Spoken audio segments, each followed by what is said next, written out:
so on. I think we should be trying to mobilise people to do all these things. Thank you.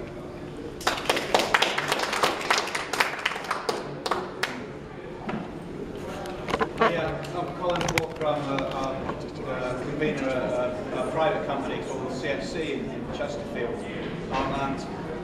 My experience, I guess, is the privatisation of the post office of 10 years ago. Because I worked for the IT part of the post office, Royal Mail in Chesterfield, and they privatised that. 1,500 of us were privatised there, and they told us at the time that our terms and conditions would be protected through the TUPE legislation, through the agreements that we signed with the companies at the time,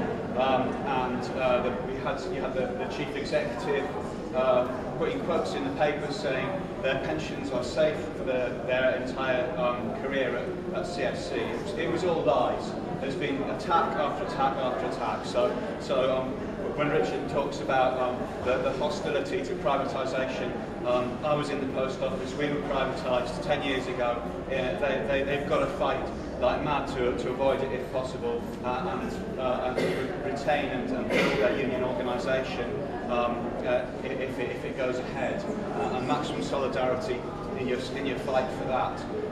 One thing I wanted to say was about the practical thing about solidarity with strike action. I mean, we were a very small minority in the company of the union, so strike action is something that isn't immediately on the agenda, I don't think.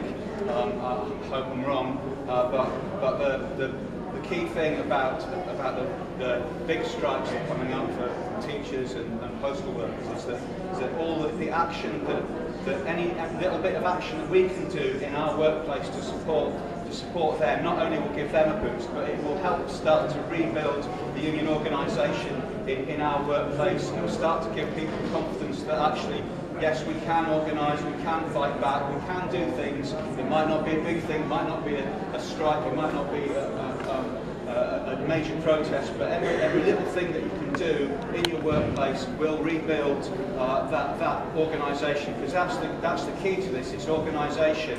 At the end of the day, we've got the numbers. What we haven't got is the organisation. Once we have the organisation in place, we'll be able to win some bigger victories and push back austerity in the private sector and the public sector. Because we all know these workplaces are interlinked. Public sector, private sector. There's no false separation there.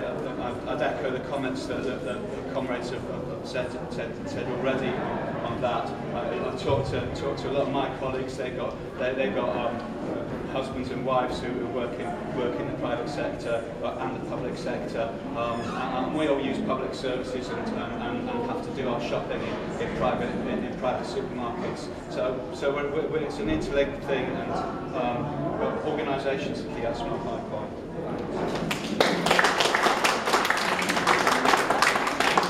Call anybody else in if just call Lisa back in, just give a few comments on some of the contributions. Yes, okay, thank you. I try and cover everything people say. David, you were saying at the beginning, I'm just coming back to the public-private thing about the division between public and private, and actually kind of what we're seeing, even though we're being told we're trying to be pitted against each other, but like Colin was saying, within our workplaces, you know, actually the interlinking of the public and private sectors are becoming more and more common. In my school, for example, I work in a school where we're school teachers who are public workers, and yet, you know, our caretakers work for a private company, they work for Kia, our catering staff work for a private company, and what we can do, like you're saying, to overcome those divides is fight and show solidarity for those people. When we talk about fighting 0 hours contracts, we can take a petition round, and there might be members of our kitchen staff on 0 hours contracts, and any other petition that's going around, we can take it around and talk to them and overcome those divisions. I just wanted to mention quickly, there is a GMB petition going around for teaching assistants, and I'm certainly going to take some back into my school to defend our teaching assistants. Michael Gove wants to get rid of teaching assistants. He sees them as an unnecessary thing, and as a teacher I know they're absolutely necessary.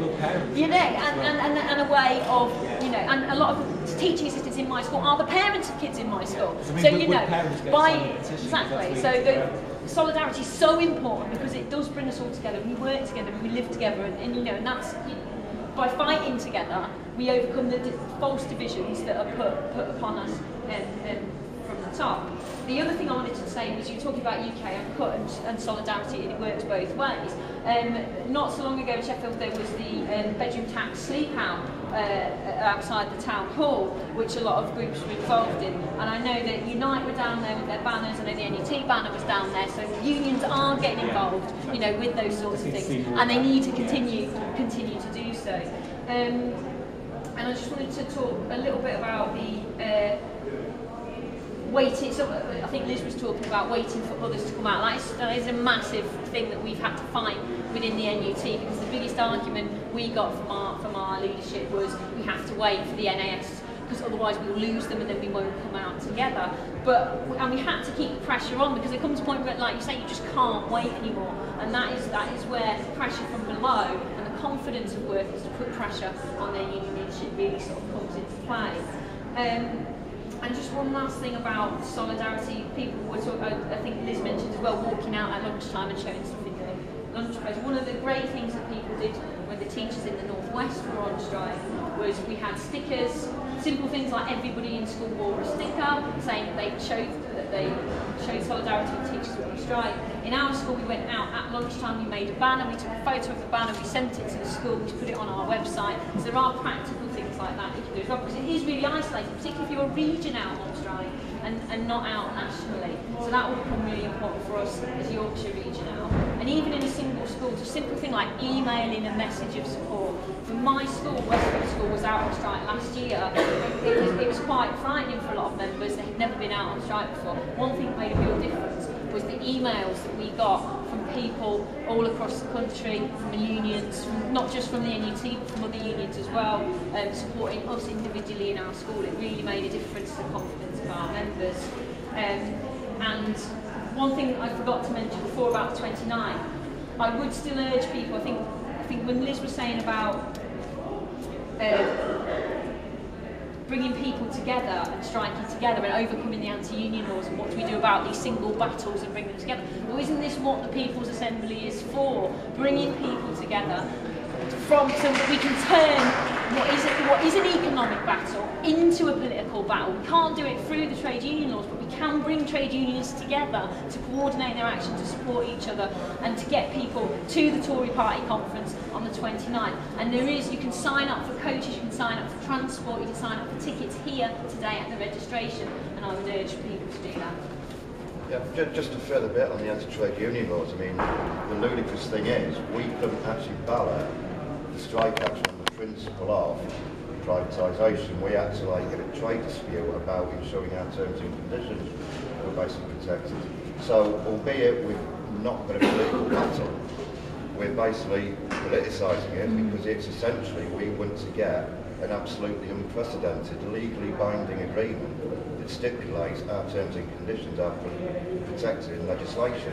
Now, one thing that Billy Hayes was basically mentioning is we've already gone through the TUC about anti-privatisation, but we're also going to the Labour Party conference to actually put a motion in calling for the Labour Party to renationalise Royal Mail when they get into power in 2015. Now, one little anecdote, Miliband and Subramanian have already had brief words with Billy Hayes about, well, can you withdraw that motion? It's going to be a massive story. You're damn right it's a massive story. That's the point of it. So there's really, albeit Subramanian's come out with a lot of great statements against privatisation, the one thing they haven't come out against yet is they will renationalise. That is obviously what we'll be taking to the Labour Party conference. So there's certainly a hell of a lot more that can obviously take place. Yeah, my name's Steve Pell. I'm Assistant General Secretary at TSSA, one of the rail transport unions.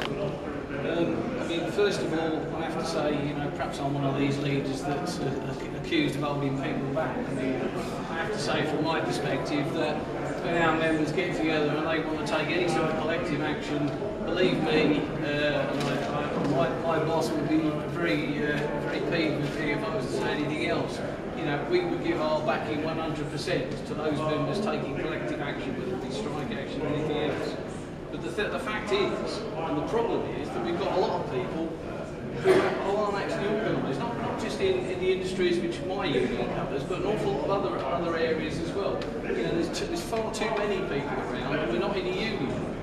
And there's far too many people who see themselves as union activists who are not prepared to do the basics, to go and actually recruit people to unions, go and have the discussion with people about why they should be involved with the unions, and getting involved in collective actions. But we need to start from the point of view of, you know, getting people to do small things that they can actually get victories on. They can get those small victories which builds that confidence, which gets us to a point where we can start to think in terms of bringing unions together to take collective action together. And I sometimes feel as though we're often, and I don't want to denigrate anything that's been said already, but we're often in a position where we're talking about big unions taking action together, and that's great if we can bring it about. But have we actually done the groundwork in order to get us to that point in the first place? I just wanted to raise two other things. First of all, I mean, there's been a bit said about sort of the divide between the public and private sector. I mean, my members went through privatisation, most of them, 10 or 15 years ago. Much of the railway industry is now in the private sector, but some of it's still in the public sector. To be quite honest, it makes no difference whatsoever. It's the same fight right across the piece. Whether your employer's public or private, it's the same struggle. And the other thing is, perhaps taking a slight issue with what was said earlier on, is yes, the People's Assembly does play a valuable role in bringing people together to talk about their various sections, their various unions and acting together. But don't forget, there is a structure called the Trades Council in this city. It's a structure that I've personally been involved with, and I know a number of other people have. But we don't have enough unions taking a role in that Trades Council and making that Trades Council work so it is coordinated action between the various union branches and unions across this city. Thanks.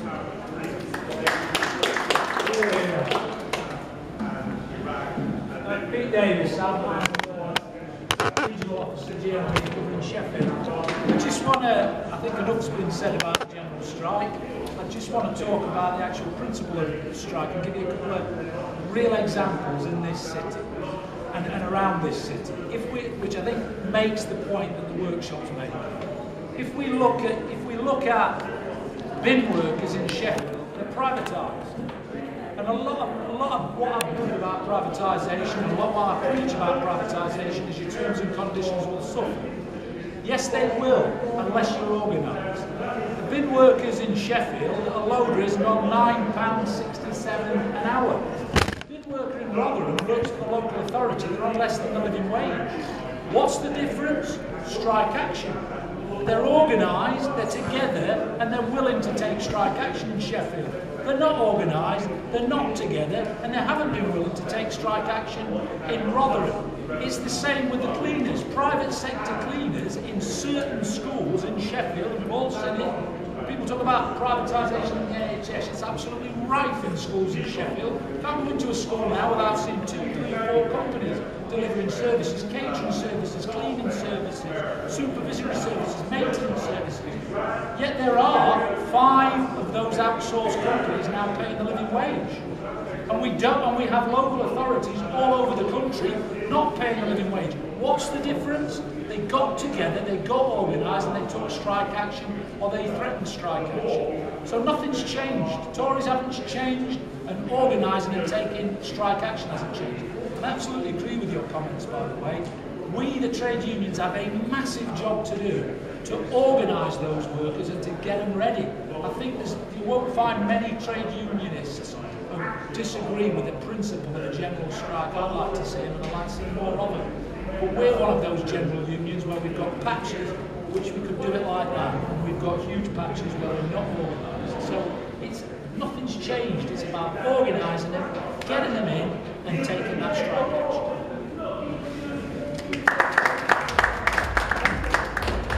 I'm Gareth Lead, I'm branch secretary at New Unite Community branch, so we've been organising around bedroom tax and welfare cuts and all sorts of different things. But I want to talk about a strike that's inspired me in Wigan, that's happening at the moment. And a group of workers who were working with people who were on less money than them and on 0 hours contracts decided to come out on strike against the fact that they were working with people who were getting paid less than them, and they announced 3 weeks of strike action, not consecutive week on week off, and they won straight almost instantly. They won the fact that 0 hours were going to be scrapped, and they got the 20-odd workers the full-time contracts in the factory where they were working, but they didn't just stop at that, because the confidence in getting a victory spurred them on to then say, all right, then we don't want any agency in this workplace. So they carried on striking, and in terms of bringing in people who are unemployed and stuff like that to support these people, what the community branch is planning on doing is picketing, because they work at Orvis and they produce bread, so we're going to picket Tesco's and encourage people not to buy Orvis until the dispute has been resolved, and it's that kind of solidarity that we need to bring from the communities. I think, but in terms of strike action, what we need is victories, because victories bring confidence, and if we can win, then we can say to other workers in other workplaces, look, these people fought on this issue and win, and they won. Why can't we do exactly the same thing here? So we need to, there is victories happening around the place, but we're really bad at communicating those victories all over the place. So we need to be much better at getting stuff around to union branches and working cross-union when it comes to the victories that we've got. So I'd like to see a general strike as soon as possible, because I think that breeds confidence, like you were saying, in workplaces that aren't organised. So when in November of a year all them people come out on strike, and there were 8,000–9,000 people marching from the centre of Sheffield, that gave huge confidence to loads of people, and all the Occupy movement that were going off at the same time realised, look, it's the trade union movement that's going to lead the fight back here, and the Occupy movement sort of dwindled from there. So I think the biggest possible strikes are what we need.